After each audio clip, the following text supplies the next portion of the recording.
I'm here to tell you that you always attract the right person. You always attract the person who is right for you at that moment. And you're always attracted to a person who is right for you at that moment. The question is, what are they right for? Some people are not necessarily right for your joy and happiness, but they're definitely right for a life lesson that you can learn from them.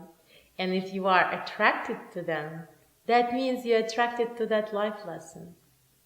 Sometimes we're attracted to people who have heartbreaker written all over their forehead. Why are we attracted to those people? Well, maybe there is something deep inside of us that feels that our heart has been numb. And we feel that unless it's cracked open, we're not going to feel anything.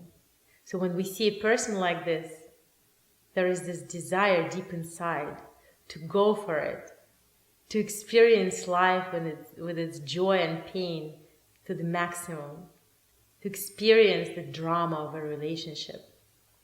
So sometimes that's the reason, and that's the person who's going to be right for you to experience that. And then sometimes, after you experience that for many times in your life, and you've been hurt enough, and your heart is already bleeding, and your heart is just begging and says, please take care of me. This is the time that you take care of me. And you really hear your heart, and you really listen to your heart, and you see somebody who has heartbreak written on their forehead, it's going to be a red flag for you, not just for your mind, but for your whole system. And you will naturally want to just run away immediately, or to put an imaginary wall. Like, for example, I've been very lucky in terms of I was never attracted to men who were in relationship with other women.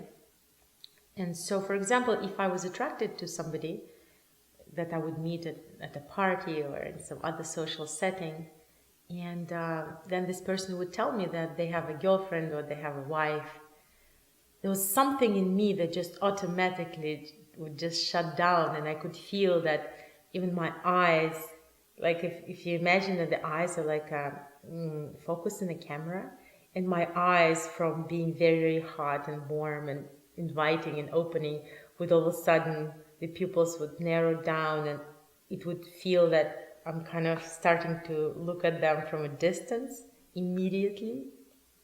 And that is that moment. The moment of choice is very short. It's a quarter of a second.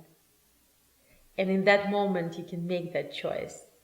And it's easy. You just say, no, I'm not going into this direction. No.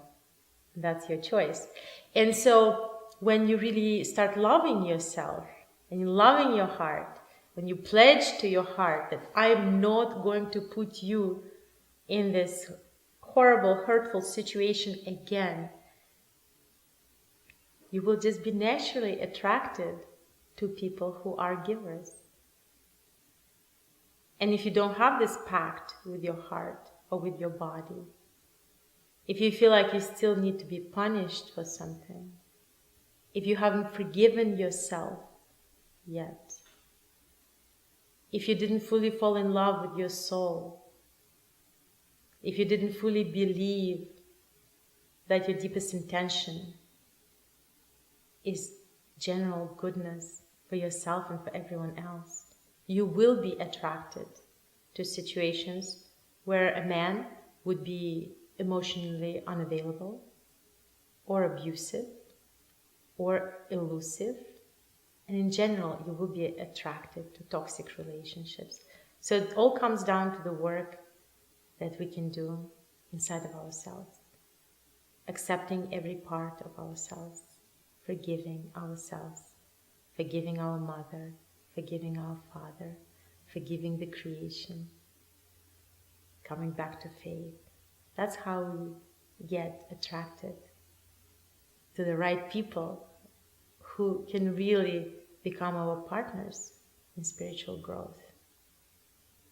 people that we can share our visions with, and people who are going to heal us. And that's what I wish for everyone.